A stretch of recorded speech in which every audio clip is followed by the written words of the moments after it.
안녕하세요, 여러분. 잘 지냈어요? 보통 영어로 이야기할 때 철학적이고 깊은 주제에 대해 이야기할 수 있어서 한국어를 배울 때 같은 목표를 만들었어요. 그래서 이 목표를 달성하려고 전 오늘 향수에 대해 얘기하려고 해요. 저는 지난달에 새로운 예술 작품을 그렸어요. 이 예술 작품의 제목은 노스탈지아라고 해요. 이 그림은 영어로 쓴 시에게서 영감을 받았어요. 사실 향수가 진짜 재미있는 느낌인데 조금 이상한 것 같아요. 강하게 들면 압도될 수도 있는 것 같아요. 향수가 추상적인 느낌이긴 한데 보통 물질적인 것으로 나올 수도 있는 것 같아요. 예를 들면 엄마의 사리를 볼 때 엄마랑 같이 처음에 사리를 입는 데에 대해 생각하고 향수가 생겼더라고요. 차를 만들 때에 엄마랑 같이 노을을 볼 때 차를 마셨던 기간이 기억에 났어요. 조금 슬프죠? 스스로 향수가 있는 기억에 대해 반성하면 우는 만큼 슬프고 웃는 만큼 행복하더라고요. 잊었던 기억도 생각날 수 있어요. 어른스러운 느낌인 것 같아요. 그리고 나이가 많고 기억과 경험만이 있으면 향수가 강하게 생길 수 있는 것 같아요. 근데 간단하고 막연하지 않은 방법으로 어떻게 설명하는지 많이 궁금해요. 우울감이 아니고 그리움을 느끼는 것 같아요. 느낄 때 때때로 비운 느낌이 만들어지는 경우도 많이 보는 것 같아요. 억눌린 감정을 푸는 특성도 많아요. 향수가 좀 웃긴 느낌이죠. 근데 행복하든지 슬프든지 신경 쓰지 마시고 기억으로 따뜻한 느낌을 받고 즐기세요. 향수가 있는 기억이랑 시간이 지나면 반드시 인생을 가득한 따뜻함으로 살게 되는 수 있는 것 같아요. 향수에 대해 이야기하면 친구들에 대해 이야기해야 하죠. 지난달이 11월이라서 너무 귀찮았어요. 그리고 12월과 11월 동안 친구의 생일이 많고 다른 나라나 도시에 사는 친구가 뭄바이에 와서 친구들이랑 같이 많이 만나고 밥을 먹고 좋은 시간을 보내는 경우가 많아요.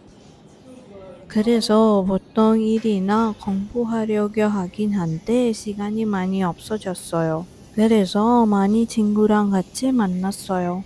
그들 중에 한 명은 학교 친구예요. 학교에서 공부했을 때 친한 친구 아니라서 대학교에 다닐 때 연락이 끊겼어요. 근데 나중에 다시 연락됐고 요즘은 친한 친구이더라고요. 요즘은 이야기할 때 똑같은 관심이나 흥미에 대해 발견해서 많이 이야기해요. 사실 아빠의 일 때문에 이사를 많이 한 탓에 다녔던 학교가 진짜 많았어요. 그래서 친한 친구 관계를 만들 때 어려웠던 것 같았어요. 내 학교에 다닐 때 똑같은 관심이 있는 사람들을 쉽게 찾을 수 있더라고요. 그러니까 그때 친한 친구가 많이 있었어요. 그리고 어렸을 때 전 진짜 논쟁적인 사람이라서 갈등이 많이 생겼어요. 친구랑 같이 많이 다툴 수도 있고 싸운 후에 너무 울고 나서 피곤하긴 해요. 요즘은 갈등 있을 때 너무 피곤해서 보통 회피할 수 있으면 회피해야 해요. 그리고 친구들의 보람을 알게 돼서 갈등이 생기면 감정으로 생각하고 해결하려고 노력해요. 친한 친구들에 대해 이야기하면 거의 모든 친한 친구들은 내 학교나 대학원에서 공부했을 때 사귀었어요. 보통 대학교나 대학원에서 공부했을 때 비슷한 의견이나 의지 있는 사람이랑 만나는 경우가 많죠. 그래서 비슷하게 생각하는 친구랑 같이 쉽게 사귈 수 있는 것 같아요. 보통 학교에 다닐 때 친구가 잘 어울리는지 궁금한데 내 학교나 대학원에서 유기적으로 사람이랑 만나고 관계를 만들어서 맞는 친구가 더 잘 어울려야 해요. 성실하면 제 생각에는 고등학교에서 만든 친구보다 내 학교에서 만든 친구의 가치가 보통 이상인 것 같아요.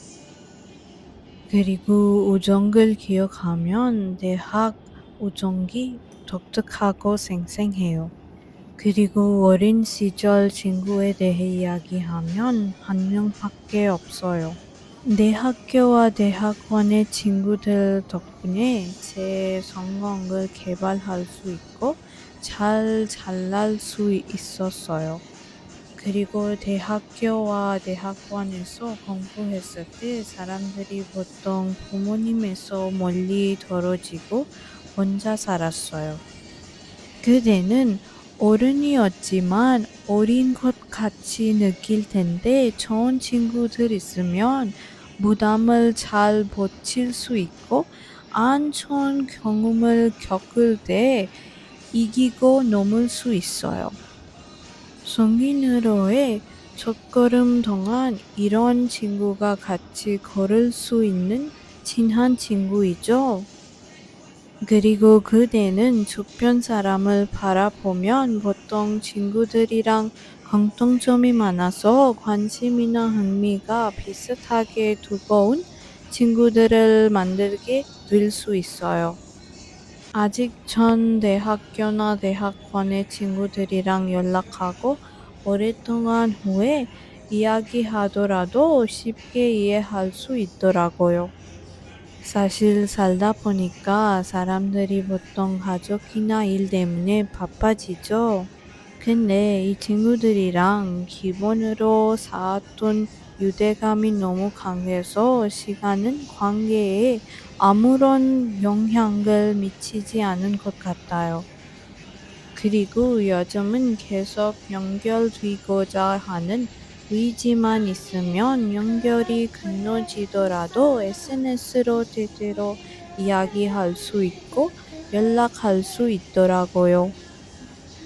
불확실한 시대에서 믿을 수 있고 신뢰할 수 있는 사람들이 중요하죠. 제 경험에 대학교나 대학원의 친구들이 보통 맞아요. 일할 때는 일 때문에 다양한 사람이랑 만나는데 친한 친구를 만드는 것은 힘든 것 같아요. 사실 회사의 분위기가 너무 경제적인 듯이 친구를 사귀더라도 쉽게 만들 수가 없더라고요. 삶의 단계에서 우정을 잘 다져두고 해서 새로운 친구가 필요 없는 것 같아요. 그리고 경쟁력 있는 분위기 때문에 사람들이 보통 동료랑 같이 시간을 보내면서 배신당할까 봐 두려워한다는 의견을 가질 테니까 경계해요. 저도 일했을 때 이렇게 경계하는 만큼 사람들이랑 얘기했을 때 일만 논의했지만 시간을 보내면서 한두 명이 친한 친구가 됐어요. 이 사람들은 저랑 잘 어울리고 얘기할 때 오랫동안 안 친구 같은 느낌이 생겼어요. 아직도 연락하고 때때로 만나고 얘기 많이 할 수 있어요. 그리고 시간이 지나다 보니까 공통점을 발견할 수 있어요. 사람마다 다르지만 똑같은 도덕관을 가지고 있으면 쉽게 우정을 만들 수 있더라고요. 그리고 회사나 사장님에게서 받았던 스트레스 때문에도 가까워지게 될 수 있는 것 같아요. 학교나 대학교 친구와 비교하면 회사 친구는 다르죠. 이야기하는 주제도 다르죠. 우정의 본질도 다른 것 같아요. 근데 경험이 풍부한 인생을 살려고 하면 학교와 대학교 친구와 같은 동료 친구도 필요 있는 것 같아요. 그럼 여러분, 오늘 여기까지 이야기하겠어요. 여러분, 향수나 우정에 대해 어떻게 생각해요? 아니면 제 그림에 대해 어떻게 생각해요? 댓글로 알려주세요. 다음 주에 새로운 주제랑 다시 만나요. 안녕.